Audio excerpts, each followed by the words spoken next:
電気屋さん、冷蔵庫を買い替えます。まとめ買いするので冷凍室が小さくて。では冷凍庫を買い足すという手も。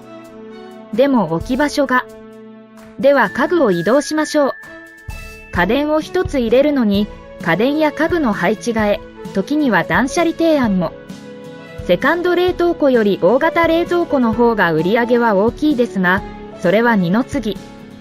常にベストライフのご提案。注文の多い町の電気屋さん。